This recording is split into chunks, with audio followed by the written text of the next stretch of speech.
Bismillahirrahmanirrahim. Assalamualaikum warahmatullahi wabarakatuh. Alhamdulillahirrabbilalamin. Wassalatu wassalamu ala asyrafil anbiya'i wal mursalin Sayyidina wa maulana Muhammadin wa ala alihi wa sahbihi ajma'in, amma ba'du. Yang saya takdimi pengasuh Pondok Pesantren Zainul Hasan Genggong, yakni Al-Mukarram Kiai Haji Muhammad Hasan Mutawakkil Alawa SHMM. Yang saya hormati Bapak Rektor Universitas Zainul Hasan Genggong, yakni Dr. Abdul Aziz Wahab MAG. Yang saya hormati dosen pengampu mata kuliah penelitian kualitatif, yakni Ibu Wahyu Lestari MPD, dan yang saya cintai kedua orang tua saya yang selalu mendukung dan memberi semangat, dan tak lupa pula yang saya banggakan teman-teman seperjuangan sekalian.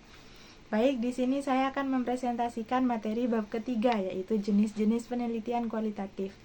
Tujuan utama dari penelitian kualitatif adalah untuk memahami fenomena atau gejala sosial dengan lebih menitikberatkan pada gambaran yang lengkap tentang fenomena yang dikaji daripada merincinya menjadi variabel-variabel yang saling terkait.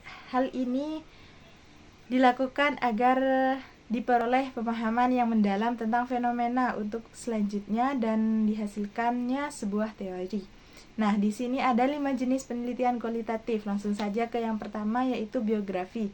Secara bahasa, biografi berasal dari kata bio yang artinya hidup, dan grafik yaitu penulisan, sehingga dirangkai menjadi tulisan kehidupan. Dan secara istilah, menurut Denzin dan Lincoln 2009, biografi adalah sejarah tertulis tentang kehidupan seseorang. Dalam pendekatan biografi ada beberapa tahapan untuk melakukannya. Goni dan Al-Mansur 2012. Yang pertama yaitu peneliti dapat memulai studi geografi, dimulai dari mencari serangkaian pengalaman kehidupan yang bersifat objektif dari tokoh utama. Yang kedua, peneliti mulai mencari dan menggali data yang relevan mengenai biografi lengkap, konkret, kontekstual dari tokoh tersebut. Yang ketiga, dari data-data yang sudah diperoleh, peneliti mulai melakukan pemilihan data yang akan diambil untuk dimasukkan dalam penulisan biografi tokoh. Yang keempat, peneliti melakukan eksplorasi makna dari data-data yang sudah didapatkan untuk memperoleh keterangan yang lebih baik, kejelasan, serta mencari makna lain untuk diceritakan. Yang kelima, mengaitkan arti data yang diperoleh dengan struktur yang lebih besar untuk menjelaskan arti data secara berkesinambungan, menarik, dan jelas.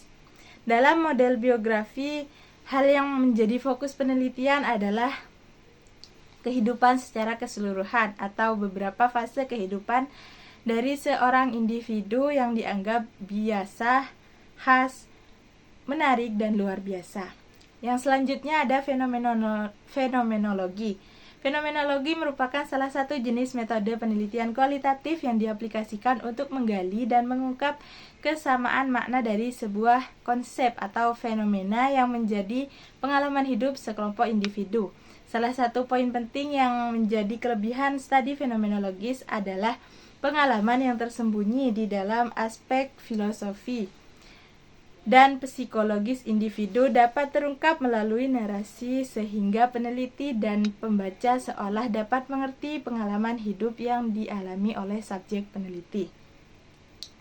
Tujuan dari penelitian fenomenologi adalah untuk mereduksi pengalaman individual terhadap suatu fenomena ke dalam deskripsi yang menjelaskan tentang esensi universal dari fenomena tersebut. Casual 1998 memberi satu contoh esensi universal dari suatu fenomena, yaitu duka dan cita-cita adalah fenomena yang dialami oleh individu secara universal. Duka cita memiliki esensi universal yang dialami oleh individu terlepas dari siapa objek yang telah hilang atau meninggalkannya, sehingga sekelompok individu tersebut berduka.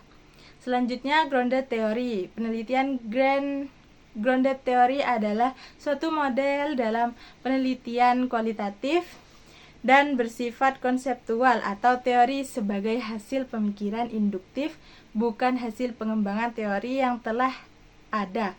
Teori ini dikhususkan untuk menemukan atau menghasilkan teori dari suatu fenomena yang berkaitan dengan situasi tertentu. Maksudnya itu adalah suatu keadaan ketika individu berinteraksi langsung, mengambil bagian dan melebur proses menjadi satu terhadap suatu fenomena. Herdiansyah 2010. Pendekatan ini pertama kali disusun oleh dua orang sosiologi, yaitu Barney Glester dan Anselm Strauss. Keduanya telah menulis 4 buah buku, yaitu The Discovery of Grounded Theory 1967, lalu Theoretical Sensitivity 1978, Qualitative Analysis for Social Science 87, dan Basic of Quality Research, Grounded Theory Procedure and Technique 1990. Ada beberapa kriteria untuk melakukan grounded theory. Yang pertama itu adanya signifikansi. Yang kedua, kesesuaian antara teori dan observasi. Yang ketiga, dapat digeneralisasikan. Yang keempat, dapat diteliti ulang. Yang kelima, adanya ketepatan dan ketelitian. Dan yang terakhir, dapat dibuktikan.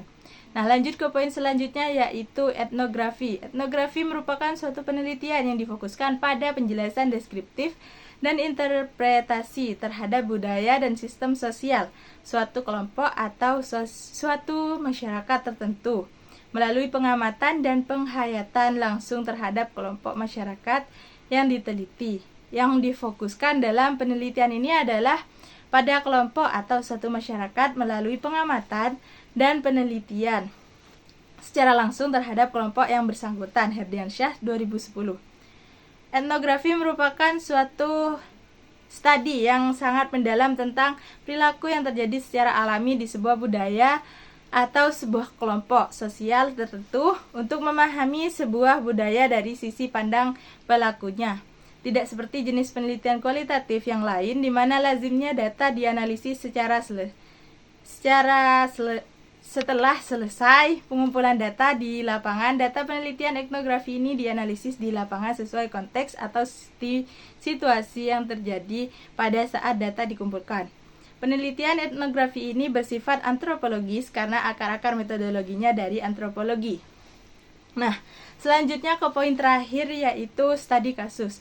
Penelitian studi kasus adalah studi yang mengeksplorasi suatu masalah dengan batasan terperinci, memiliki pengambilan data yang mendalam dan menyertakan berbagai sumber informasi. Penelitian ini merupakan suatu model penelitian kualitatif yang terperinci tentang individu atau suatu unit sosial tertentu selama kurun waktu tertentu. Secara mendalam, studi kasus merupakan suatu model yang bersifat komprehensif, intens, terperinci dan mendalam, serta lebih diarahkan sebagai upaya untuk menelaah masalah atau fenomena yang bersifat kontemporer.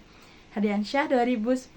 Sementara Lincoln dan Gubach 1985 menyebutkan bahwa studi kasus adalah penelitian yang mendalam dan mendetail tentang segala sesuatu yang berhubungan dengan subjek penelitian. Jadi berdasarkan tadi dapat disimpulkan bahwa studi kasus adalah sebuah eksplorasi dari suatu sistem yang terkait atau suatu kasus yang dari waktu ke waktu melalui pengumpulan data yang mendalam serta melibatkan berbagai sumber informasi yang kaya dalam suatu konteks. Tujuan dari studi kasus adalah untuk memperoleh deskripsi yang utuh dan mendalam dari sebuah intensitas titik studi kasus, menghasilkan data untuk selanjutnya dianalisis untuk menghasilkan teori sebagaimana prosedur perolehan data penelitian kualitatif. Data studi kasus diperoleh dari wawancara, observasi, dan arsip dokumentasi. Mungkin hanya itu saja yang bisa saya sampaikan. Kurang lebihnya mohon maaf. Akhirul kalam. Wassalamualaikum warahmatullahi wabarakatuh.